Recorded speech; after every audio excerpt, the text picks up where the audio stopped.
Hello, my name's Olu Osha. I like talking about US presidents. And so now we're going to do a little bit of US presidential trivia. We'll call it American Jeopardy, so to speak.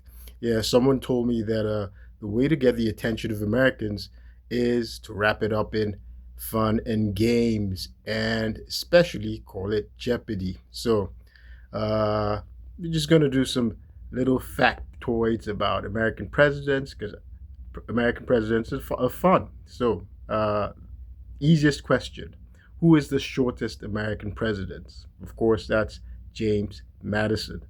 James Madison at 5 feet 4. He was the fourth president. He still records as the shortest president we've ever had.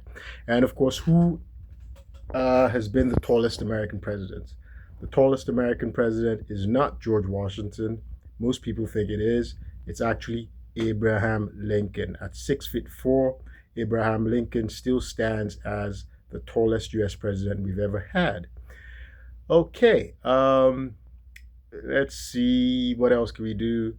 Which president has had the shortest term as president? I've said this before in one of my videos. It's William Henry Harrison at just 1 month. 1 month. At the time he was president, Henry Harrison um, was actually he was the oldest to be president. So he was about 69 at this time, 69, and he died of pneumonia. He caught pneumonia from having given the longest speech. So he's recorded the longest speech, any inaugural speech that any president has ever recorded. His inaugural speech was so long, he caught pneumonia, and he never recovered from it. He died 1 month after taking office. And which president has had the longest term as president? Franklin Delano Roosevelt. He had 4 terms. So he was in office from, was it, you know, uh, was it 1932, 33 till 1945 when he died in office, shortly after he was elected for his fourth term, after, and of a cerebral hemorrhage. It was during the time of the Second World War. Now, talking about the Second World War, I'll go into something a little bit more interesting, more complicated.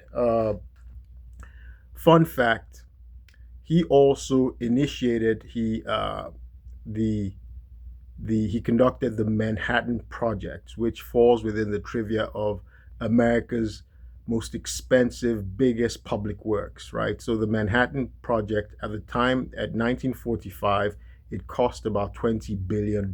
So the Manhattan Project was the development of America's first nuclear program during the Second World War. And so I'm going to go into our most expensive public works, which is still the biggest public works we've ever conducted. Um, well, the biggest public, well, we've had a lot. So we're not going to go into the amount we actually expended at the time versus adjusting for inflation and present dollars, right? So the numbers would vary, but right up there, let's start with the biggest public works we've ever done is said to be the building of the interstate highway, right? U.S. Interstate Highway, which was under President Dwight D. Eisenhower, right? Um, it was said to have cost about $114 billion at the time. So it's still supposed to be the largest single infrastructure project we've ever had. Um, and which is the largest single land purchase we've ever had? Of course, that was under Thomas Jefferson. It's called the Louisiana Purchase, which doubled America's size immediately. Louisiana Purchase cost Americans about $15 million at the time. And of course, when we also consider the Panama Canal, the Panama Canal was initiated by President William McKinley, but he died by the time the treaty was accepted by all parties, and so his vice president Theodore Roosevelt, who took over, of course, was the one who now he executed the project full steam. The building of the Panama Canal was not completed until President Woodrow Wilson's administration in 1914, and it is said to have cost at the time $350 million. We purchased the rights, the property from the French. We paid the French off because they were the ones who were originally building the Panama Canal. There was a French guy called Ferdinand de Lesseps. He was the one who also, built the Suez Canal, and so he started the Panama Canal project as well. But due to a lot of corruption scandal at the time, America, saw it as a great opportunity, and we bought the Panama Canal for. We brought the French off for $40 million, paid the Panama government $10 million, and apart from the total costs it was said to have come to about $350 million by the time of its completion in 1914. So what else? What else? What else? What else? What else could we do? Since we're in the realm of purchase, what are the important, significant purchases that we had? We've had the Gadsden purchase, which was up there as well. This was about cost about $10 million. The Gadsden purchase was under President Franklin Pierce. And of course, there was also the Alta California purchase, which was under President James Knox Polk. And that was about $15 million. It ended with the treaty of it was consummated through the Treaty of Guadalupe Hidalgo after the Mexican American War, and that was President James Knox. We also gave Mexico about $15 million, and we took some of their territories. Of course, we subsequently annexed Texas as well. So now let's get out of the realm of purchases and acquisition projects and infrastructure projects, and get into other fun stuff. Which American president has been a bachelor? The only American president that's been a bachelor was James Buchanan. He never married while in office. He was a bachelor president. And we have another president who he would have almost been a bachelor. That's President Grover Cleveland. You remember Grover Cleveland? He was the first president to have two non-consecutive terms before President Donald Trump, who's also our 45th and 47th president. So only two presidents have had two non-consecutive terms. President Grover Cleveland was the first. He was our 22nd and 24th president. And he was a bachelor when he came into office. He married at the age of 49 years old. His wife was 21 years old. And his wife was actually he was guardian to his wife. His wife was, the woman he married was a 21-year-old, and she was a daughter of his law partner who had just died. And so, hey, back then, they did have some children. Interestingly, which are the presidents? This is another trivia I just made up. Which of the presidents have been accused of rape? Of course, there was President Donald Trump, right? We all know that this is our contemporary times, where he was forced to settle for $80 million the accusation of rape. He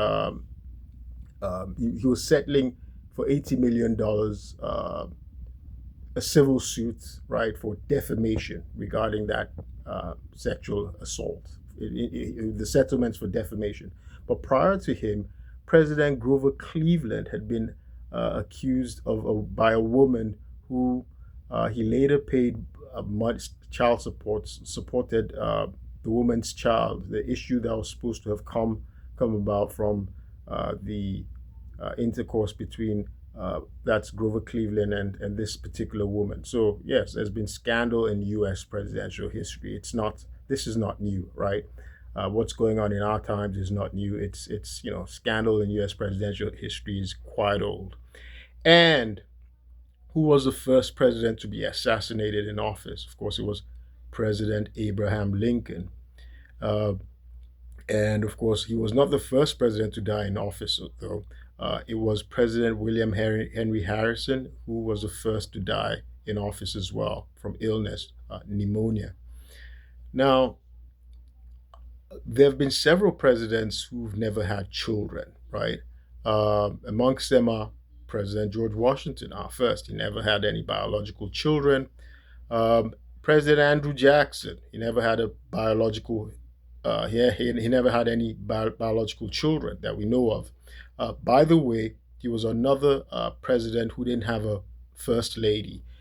His wife died shortly after he won the elections, just prior to him assuming office. She died of, I guess, a heart attack or stroke or something she never recovered from because she was accused of being a bigamist, right? She'd been married before, and she was also accused of being an adulteress. During the campaign, it was a very um, you know, scandalous campaign. It was full of abuses and scurry, and they were talking about the salacious nature of the marriage, the wedding between Andrew Jackson and his spouse. So it was a very controversial period. So she died before he started his office as president. He never forgave his political opponents, but his niece and some relatives served as first lady uh, for him. So other presidents who didn't have children were President James Polk. It said President James Polk had a certain illness when he was young. Some people say it may have led to him becoming sterile, or I don't know, even maybe impotence, or I don't know. But President James Knox didn't have children either. Interestingly, President James Knox, there's another trivia I'm going to come up with regarding him. President James Knox died uh, just a few months after taking office. He died of cholera. So it's interesting. He died really quite young at the age of 54. So other presidents who didn't have children, there have been several of them who didn't have children in office. So this is by no means exhaustive. If I think about others, I would just mention them. Interestingly, President William McKinley, he had children, but his daughters died before he took office. So him and his wife were childless while in the White House. Now, um, which presidents have been friends and had proteges? Let's start with the two friends. Their friendship is quite famous in U.S. history because after their presidency, because they had very long lives, they carried on a correspondence that it's one for the archives and for history. That's President John Adams, our second president, and President Thomas Jefferson, our third president, right? So both of them were friends, but while during the administration of George Washington, and when John Adams was vice president and Thomas Jefferson was Secretary of State, and when the John Adams became president himself, and uh, Thomas Jefferson was his vice president, they became bitter rivals. They were cold towards one another, but they had actually been good friends, very good friends, prior uh, to the administration of our first administration and the second administration. But after their presidencies, when they became old men, because these people lived very long, uh, John Adams lived to be over 90 years old, and Thomas Jefferson lived to be over 80 years old.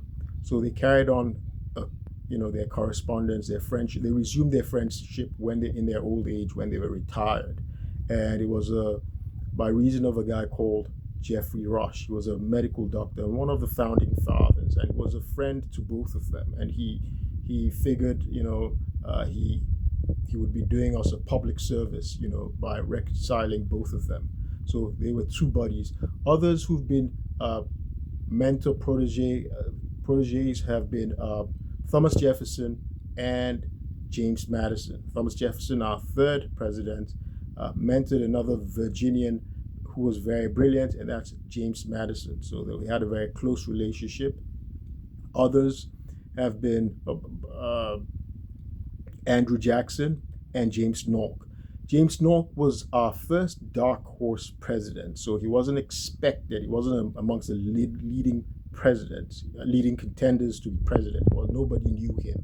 He Interestingly, he was Speaker of the House. So he's the only person who's been Speaker of the House who became American president. But nobody knew him. He was a loyal protege of Andrew Jackson. So Andrew Jackson maneuvered for him to become president. They were initially vying for him to be vice president. Nobody knew him. He was a compromise candidate. But somehow he became more popular than the leading contender. And so he went on to win the presidency. He only did one term because he promised to do one term, and he was very effective. He's actually considered one of the most productive U.S. presidents, but nobody remembers him. It's interesting that he did one term because he died just a few months after leaving office anyway. Now, which profession has been the most recurrent of the U.S. president? Done this, it's lawyer. And which is the second? It's soldier. So at the beginning of our presidency, of course, our first president was a general, George Washington, and we had so many other people that we liked. Interestingly, John Adams never served in the military. Thomas Jefferson didn't either. There's actually a very embarrassing story about Thomas Jefferson. He was briefly governor of Virginia, and during the time of the Revolution, he was said to have fled. And so he was actually, he had to stand trial. He stood trial for the Virginia legislature. I think they were trying him for cowardice, displaying cowardice or whatever. He was acquitted, but he had to defend himself from that throughout. It was a very embarrassing thing. There have been several other presidents who faced some kind of scurril for cowardice or lack of bravery. President Franklin Pierce, he was commended for his service. He was a general, I think a major general by brevet. But he had the unfortunate incident of having his horse fall on him, and so he broke his leg, and so he was said to have fainted. He did pass out. So, but his men criticized him, ridiculed him as being, as an indication, that incident as being an indication of his cowardice, lack of bravery. But guess who came to his defense though was General Grant. Ulysses Grant came to his defense because they both fought in it was the Mexican-American War, and Ulysses Grant was very forthright. He was very plain speaker, and so he did say no, that the accusations of cowardice on the part of Franklin Pierce are baseless, that he was a very brave man. He just had an unfortunate incident, and he did pass out because a horse fell on him. That was he was lucky to be alive. So so there you go. There's still some stuff we can say about presidents. Who was the first president to get married in the White House? Of course, inside the White House, the first president who did a wedding ceremony in the White House was Grover Cleveland. Again, he was 49 years old, and he married a 21-year-old woman. It's the only time that a president's married in the White House. And but the first person to marry while he was in office was John Tyler, President John Tyler. John Tyler, of course, was vice president to President William Henry Harrison. He took over office after William Henry Harrison had died. His wife died in office, and so he married another woman while in office. That's President John Tyler. Now, which presidents are in-laws sort of related? That's President Dwight Eisenhower. His grandson married the daughter of his vice president, who later became president in his own right. That's Richard Nixon. So President Eisenhower's grandson David married Richard Nixon's daughter. So those are some of the trivia questions I have. What are the other interesting things that I have about U.S. presidents? The heaviest president was President William Howard Taft. Howard Taft was supposed to have been weighed was supposed to weigh over 300 pounds. He did. He stood at over 6 feet. He weighed over 300 pounds. There's this interesting rumor about him having been stuck in the bathtub. This is not actually true. I don't know. It's not my job to, verify these rumors. But he's said to have been stuck in the bathtub. It is true, though, that they built an expanded bathtub while he was in office. And so that's President William Henry Howard Taft. And President Howard Taft, by the way, was another president who was in a very close relationship by a previous president. That was Teddy Roosevelt. Teddy Roosevelt mentored him. Howard Taft was his protege. Of course, that relationship, it was President Teddy Roosevelt who basically talked him, pressured him into running for office. However, it looks like while Howard Taft was president, Teddy Roosevelt had a change of mind and wanted to be president again, and so that split the Republican Party and split the vote when President Teddy Roosevelt formed the Bull Moose Party, and of course, because the Republican vote was split during the presidential elections, it gave the it meant that the Democratic person, what's his name, Democratic uh, candidate was Woodrow Wilson. Sorry, President Woodrow Wilson, who had been a former president of Princeton University, had been a governor of New Jersey. He ended up winning the presidency. And President Woodrow Wilson, by the way, is the only president we've had who had a PhD. So he had the most degrees of our presidents. Um, Now, talking about protege relationships, another president who was a mentor was President uh, Rutherford B. Hayes.